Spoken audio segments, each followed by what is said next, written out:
actually Santa Claus. Super cute. Now from the 10-minute mark to the 15-minute mark, this could work. Hallmark needs to hire me. Hey guys, I'm Kate. Welcome back to my channel. And I recently saw this video of some guys making fun of the show Riverdale by throwing a dart at the board in order to come up with some new plot lines. And as someone who gave up on Riverdale halfway through season 3, I felt that deeply within my soul. But because it's February and because I was feeling inspired, I decided that I should try and do the same thing and create my own Hallmark movie. But instead of a dartboard, I'm going to be using the Wheel of Love. I'm going to use these wheels to come up with my main characters, you know, some of the problems they have, their occupations, a little bit about their backstory. I'm also going to use them to figure out the reason that they can't be together and like the location that my story will be taking place in, and whatever additional weird quirks I can think of. And I am fully convinced that I can make this movie as good as any other Hallmark movie. You know, setting the bar high. Now, part of the reason that Hallmark is so easy to play around with in this way is because they follow a very specific sort of story structure. Like, all of them must fit within this 2-hour time period, including commercials. There's gonna be some last-minute misunderstanding from about the hour 40 to the hour 55 minute, and we are not going to have our kiss until about hour 57, sometimes even hour 59, and we will immediately roll credits, play the music, and start the next movie. To the wheel. Some of these were based on very real Hallmark movies that already exist that I have seen before, but others I went ahead and made up completely. So, shall we take a spin? I think we shall. On the Lazy Susan that I just fastened into a budget spinning wheel. Now for our first spin, we're gonna focus on where the location is. The beaches of Mexico, an ice castle, the desert, small town Maine, an Alaskan cruise, a high school reunion, or more specifically, the cafeteria, a bookstore, or Whole Foods. And we're gonna use my microphone right here to determine which one is selected. And our first spin is off. What's it gonna be? What's it gonna be? Wow, this really spins for a while, doesn't it? Looks to me like it's the beaches of Mexico. I was kind of hoping for Whole Foods. I'm not gonna lie.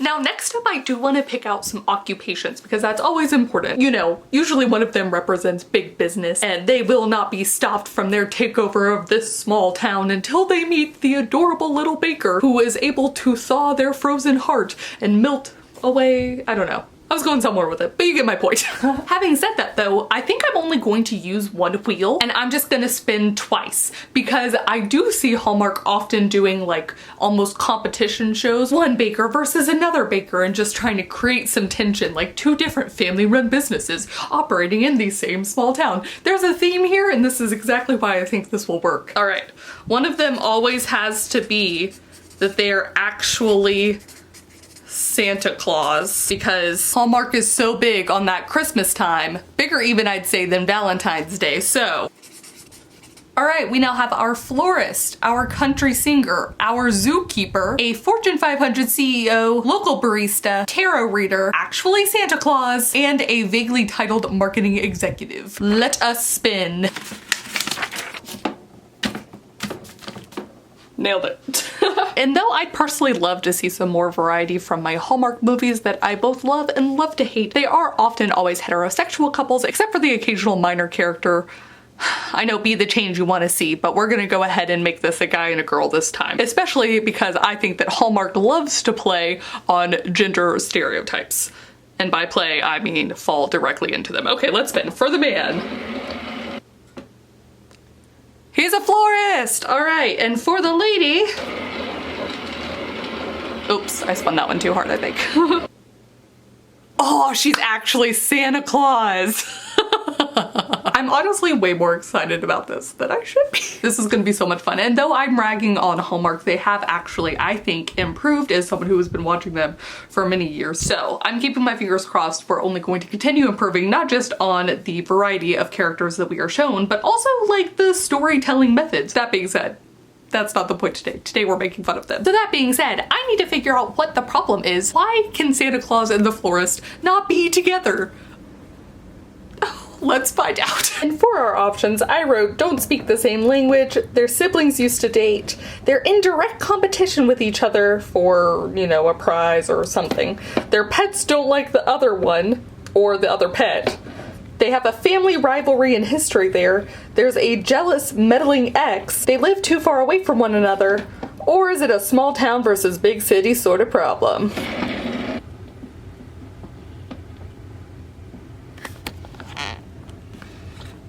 They live too far away from one another. I'm telling you, the wheel knows. Now we're going to pick between some quirks, aka the thing that will be slightly referenced, might be a bonding point for my characters, who knows. We have loves to garden, collects gemstones, wears mismatched socks, can't eat spicy food, is clumsy, always singing show tunes, obsessed with flags, or has a podcast on the side. Ooh, that's like right on the middle. But I'm actually gonna give it to this other one. Always singing show tunes. Okay, so it's the next day. As you can tell by the slight change of clothes. And clearly I've been thinking about this very hard since it's the next day, but I do have some notes because, okay, here's what I'm thinking. To tie all of this in, I'm thinking of a Christmas in July theme. This is perfectly within Hallmark's purview. Santa Claus is in need of a break. She's like, I'm tired of the North Pole. I am ready for some sun, some sand, working on my tan. And she brings her and her closest elf friend down to Mexico. She runs into this guy, this florist. Haven't figured out where yet. I'm gonna work on that. I'm thinking though, to tie in her Santa Clausiness, she's really good at gift giving. So like anytime like they're kind of having their meet cute moment, she has like a little gift or something. And it's like a hint to the audience, who knows, but he of course would have no idea. So every time she talks about distance and how this is like a one-time thing, or she doesn't want to get to know him too much because she's gonna have to leave to the North Pole again, that it all is gonna tie together and make sense. I'm also thinking some of her gifts could be music related, like he's a florist but maybe he's also a musician on the side, so they bond over that and their love of show tunes. So I'm working on something here. It's all sort of percolating. But I like that I have a minor character in the elf friend. I'm really digging it. All right, I've done research. I'm thinking he's a florist and he like caters flowers. Do you cater flowers? Is that the right verb? I don't know. That part I did not research clearly. Anyways, he brings flowers to like the hotel that she's staying at, and then they run into each other. At first I was like, what if they actually literally run into each other, because Hallmark loves their clumsy like moments and the awkward like we're vaguely holding each other, but oh no. But I'm not gonna do that. It's fine. I want her to be shocked at the flowers, like her and her elf friend just like poofed down there. Maybe she didn't tell anyone else in the North Pole that this was gonna happen. So this is like her 1, 2, 3 days. She doesn't know how long it's gonna last. Oh, that's what we'll do. She doesn't know how long she can be there. Do you see how I'm coming up with this on the fly? But I'm thinking that she can say to him like, oh my gosh, the flowers are so pretty. We don't have those where I'm from. And he's like, these Mexican sunflowers. And she's just like, any flowers. Or like, you know, she meant any flowers, but now she's like, oh, just our flower. So he's gonna bring her different kinds of flowers that are popular in Mexico. So I got like chocolate cosmos was one that I thought sounded cool. And then there's the national flower of Mexico is the Dahlia pinnata, which looks beautiful. I'm thinking he could even tell her about the story of the Dahlia pinnata and how like Mexico's, it's the national flower, blah blah blah. And he asks her where she's from, and she can maybe sidestep the question, but at some point even reference that like, you know, there's been a lot of famous songs made about where she's from. See? So I'm thinking I could add some cutesy stuff in there. This could work. Hallmark needs to hire me. I think at this point it is time to start outlining kind of my scenes. So this first thing I'm doing is just figuring out what I think the typical Hallmark setup is. If I really wanted to research this, I could watch more of Hallmark and actually take notes on it, but this time we're not gonna do that. For example, you know, the first 3 minutes was like a fun musical intro and showing off a little bit about our character's background. I don't think we're gonna have the meet cute until the 15-minute to the 30-minute mark. And now it's just time for me to fill this in for my characters and my scenario.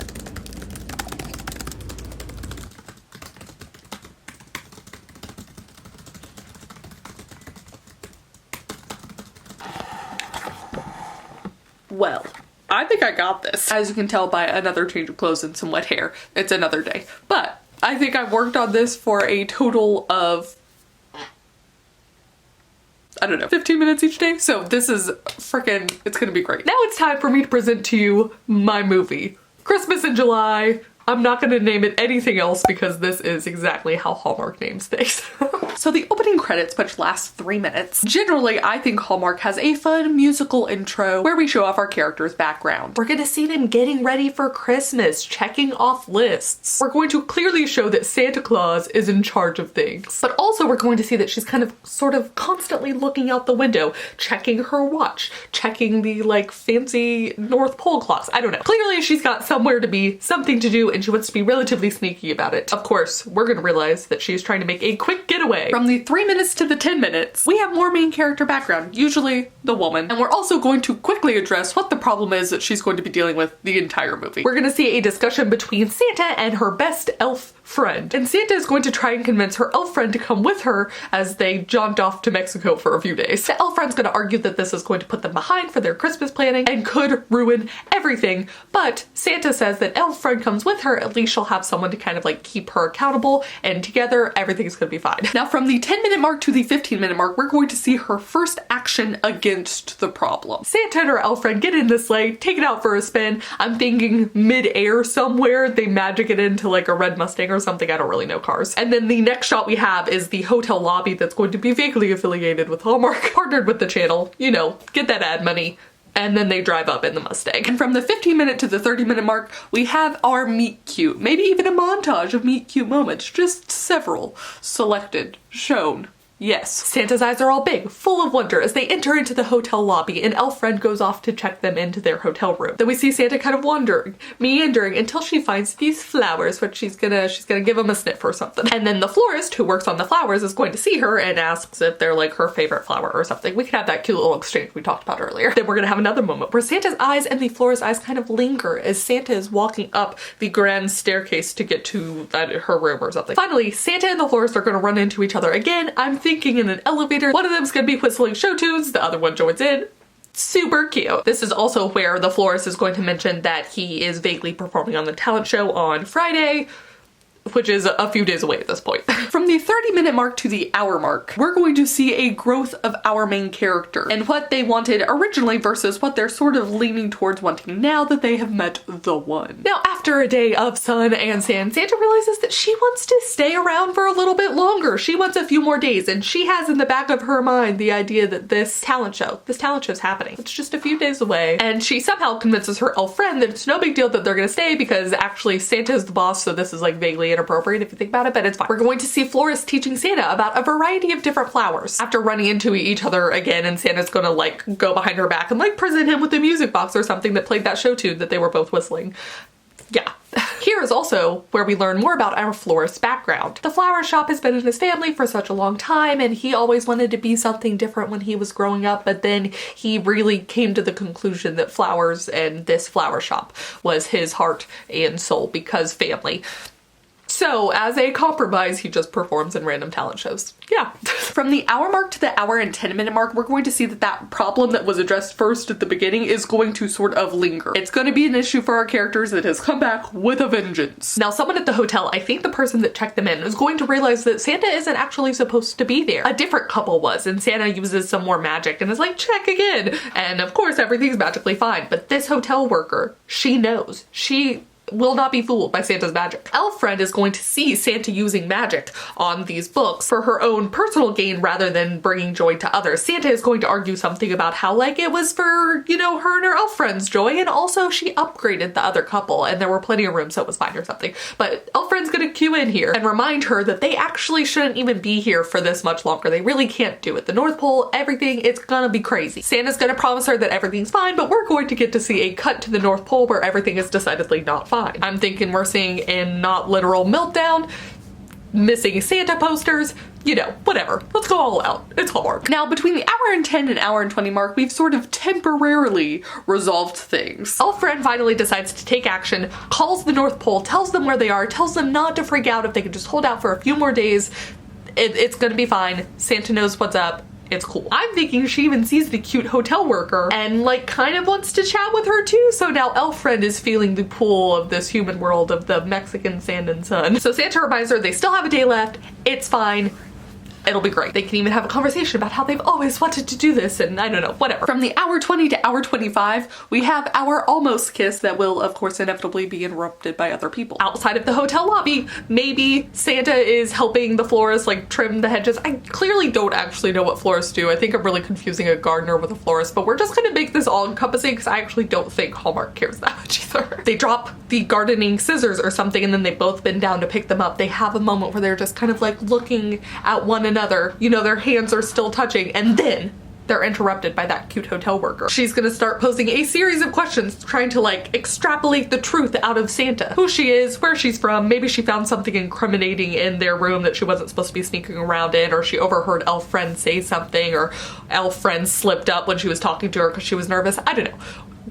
Stuff could happen. And then in order to sort of dodge the questions that the florist also wants to know the answer to, she presents him with like his own microphone or something. I don't know. I was thinking maybe you could even make it look like a flower, but then I was like, that would be super weird actually if you're just singing into a flower. So we're gonna workshop this a little bit, but you get my point. From the hour 25-minute mark to the hour 35-minute mark, our minor characters are going to pull our main character away for something that's like not really a problem, but kind of a problem, but not really a problem. The hotel side character figures it all out, kind of sort of threatens to tell people if she like does not get a conclusive answer from Santa and the elf. And then through like a more rational discussion, elf friend realizes that her and the hotel worker sort of like each other, and Santa witnesses this very sweet moment. Now that the truth's out there, maybe it won't be so bad, but she recognizes that the florist, she can never be with him because unlike her elf friend who could, like she could give her elf friend the year off or something, Santa can't take a year off because she's Santa, and the florist can't come with her because flower shop distance. It won't work. From the hour 35-minute to the hour and 40-minute mark, this is when our two characters, our two love interests, are making sort of promises to each other or to themselves. Oh my gosh. So they've decided that they're going to sing a duet together, one of their favorite show tunes together at this